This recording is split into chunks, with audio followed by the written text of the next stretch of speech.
Кече маалымат кетти, Кыргыз министрлер кабинети Конституциянын 44-беренесин Конституциялык сотко кайрылыпсыңар. Пенсия, пособия, жөлөк пулдар боюнча. Эмне максатта кайрылдыңар ага? Ар бир өлкө өзүнүн мүмкүнчүлүгүнө жараса социалдык төлөмдөрдү төлөйт. Ошо боюнча разъяснение берүүнү сурандык Конституциялык соттон. Сиз мындай так жооп бериңизчи. Башта мындай бир күчтүү эле жооп берет элеңиз го. Азыр сүйлөсөмбү, сүйлөбөсөмбү, айтсамбы, айтпай эле койсомбу? Мындай тиригирээк болсоңуз. Мен билем, даражаңыз бийик, билем, бирок мындай так жооп бериңиз. Мен сизден улураакмын, даражамдагы улураакпы. Ошон үчүн мага акыл үйрөтпөй эле койсоңуз. Анда тагыраак жооп бериңиз да, там сүйлөгүңүз келбегенде. Кабинет министров катары өзүбүздүн укугубуз менен колдонуп, Конституциялык сотко ошо статьяны чечмелеп берүүнү суранып кайрылдык. Анын эмнесин түшүнбөй атасыңар силер? Биз колубуздан келген гана жардамды бере алабыз. Анда эмне үчүн Конституцияга жазып койдуңар? Анда эмне Конституцияга ошентип жаздыңар? Ошо жазылып атканда мен каршы чыккам.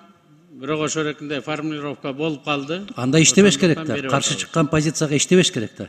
Мен пенсия төлөй албайм, мен пособия төлөй албайм, жөлөк пул төлөй албайм деп айтыш керек да. Адахан Ким Салмаевич, мен төлөй албайм.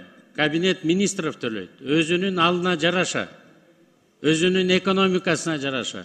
Бүт дүйнө жүзү ошондой. Прожиточный минимум жыл сайын өзгөрүп турат. Туура. Корзина өзгөрүп турат жыл сайын. Туура. Аны кубалап жеткен Америка дагы жок, Япония дагы жок бүгүнкү күнү. Ошондуктан, эгерде ошондо кызыгандылык кылып, биз анда да 6-чагылыштын депутаттары ушул жерде алып атканбыз, ошо формулировкасын чыгарып атканда. Кыскача айтканда, референдумдан алгандан кийин так маалымат болуш үчүн биз өзүбүздүн укугубуз менен колдонуп, Конституциялык сотко кайрылдык. Конституциялык сотко кайрылуунун кажети жок. Ал жерде төлө деп турат, бүттү. Анын түшүнүштүн кажети жок. Төлөбөсөк өлөйлү эми. Төлөбөсөк өлүп калайлы эми. Төлөй албасаңар иштей албайбыз дегиле да. Биз Конституцияны аткарбайбыз дегиле да. Биз иштеп атабыз. Ошо Конституциянын статьясын так чечмелеп бере турган орган бар. Аны сиз дагы мен да чечмелей албайм. Сиз аны так билесиз. Конституциялык сот гана бере алат. Разъясненияны, толкованияны дагы. 44-беренесинде анын түшүндүрмөсүнүн кажети жок, так жазылып турат. Кыргызстанда пенсиялар, жөлөк пулдар, пособиялар эң төмөнкү керектелүүчү куржундан кем болбойт деп турат. Бүт анын эмесин түшүнүксүз. Ошо керектелүүчү корзинаны өзүнүн экономикасына жараша өкмөт тактайт. Биз ошого жараша Конституциялык сотко кайрылып атабыз. Жыл сайын керектелүүчү корзина чоңоюп турат. Биз ошого жараша өзүбүздүн төлөмдөрүбүздүн баарын оңдодук. Бирок бүгүнкү күнү экономика ушуну так аткарганга пока күчүбүз жетпей атат. Ошону толук бизге мүмкүнчүлүк бериңиздер, формулировкасын кандай деп түшүнсө болот. Кем эмес болуш керек деп турат. Анда биздин Конституция күмөн экен да, туурабы? Ошо статьясынын формулировкасын биз так чечмелеш үчүн Конституциялык сотко кайрылдык. Бир статьясы үчүн. Да, кайсы статьялар күмөн? Мен билбейм, мен Конституциялык сот эмесмин, аны Конституциялык соттон сураңыздар. Мен сизден сурайм. Бул сиздин милдетиңиз. Бул сиздин милдетиңиз ошо Конституциянын беренелерин так кыйшайсыз аткаруу, пенсия төлөө. Менин милдетим республикалык бюджетти, законун сиз бекитип бересиз, ошону аткарыш. Жок, кечирип коесуз. Анда милдетиңизди түшүнбөйт экенсиз. Конституцияга сиз дагы ант бергенсиз, мен дагы ант бергем. Ага баарыбыз тең жооп беребиз. Биз ошо Конституцияга берген ант менен ушул жерде отурабыз, сизден сурап атабыз. Эмне үчүн аткаруу бийлиги аткара албай атат деп сурап атабыз. А эгер сиздин күмөн санап аткан болсоңуз, 1 жылдан бери эмне үчүн бербедиңиз? Ушуну берип атасыңар, ушул жогорку кеңеште улам маселе көтөрүлгөн сайын берип атасыңар. Эмне үчүн ушу мезгилге чейин бербедиңиз? Эмне үчүн каршы чыкпадыңыз?